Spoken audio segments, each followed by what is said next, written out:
د خدای لپاره. او د پولیس والا ته یو خاص کر یو خبره کوم، پولیس والا جواد خان زموږ ورور دی، هغه مې صحیح کړ. خو وروره ګوره مونږ دا شوټینګ صحیح کړه، مونږ دغه بل شی هم تاسو ولیدلی.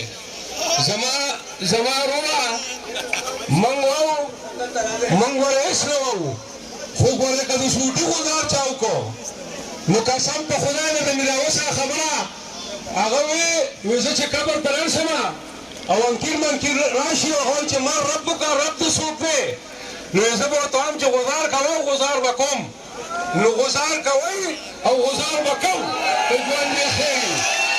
زمانو ځکه ته سوال کوم، منت ته کوم، تاسو مونږ پېژنئ مونږ تاسو پېژنئ، او دا هلته چې کوم طلاګان ناست دي هغه تاسو پېژنئ وایي تاسو پېژنئ. نو زمانو دغه یو خیال وساتئ چې ګورئ زمونږ یو کس ته زمونږ یو کس باندې ستاسو ګورئ که لاس خطا شو نو بیا به ګورئ پکې دغه ني خپل پرانی نه کوو، په ژوند یې ښیي. الله دې عمران خان له ژوند او عمر ورکړي. سره زمونږ د ټولو موږ سره کریم خان هم ولاړ دی، تیمور خان هم ولاړ دی، هغه موږ ورته خیالي وو. زمانو یو شعر د عمران خان دپاره وامه، خپله لږه ډېره شاعري کومه، نو دا ما صرف او صرف د هغه دپاره لیکلی دی. هغه وایي چې انا پرست ہوں کسی صورت، انا پرست ہوں کسی صورت، ہار مانوں گا نہ سر خم ہوگا. السلام علیکم. د ناظم صاحب د خبرو نه پاس زمونږ بلما زمونږ ورور تیمور خان جګړه را رسېدلی دی، زمونږ په میز کې موجود دی. هغه زه په یو شعر راغواړم. ورونو یو ځوانانو، دا د مایوسۍ مقام نه دی، دا د یو څو دلګانو خبره ده چې هغه زمونږ خلاف دی، نور ټول ملک موږ سره دی.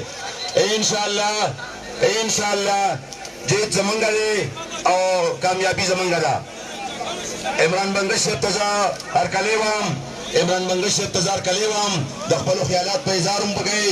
زه تیمور جګړه په دې شعر راغواړم، وایي ښکلی مستقبل زمونږ په حق کې د منزل ته ځو، ښکلی مستقبل زمونږ په حق کې د منزل ته ځو، رو کله په دو کله پرېوتو خو درېږو نه. تیمور جګړه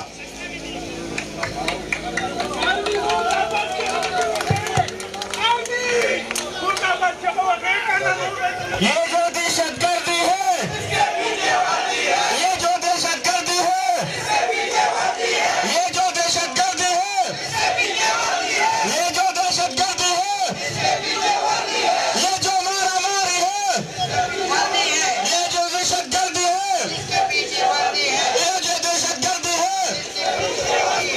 تیمور جګړه صاحب فیصل بالکا خاموش زه عنایت باچا ته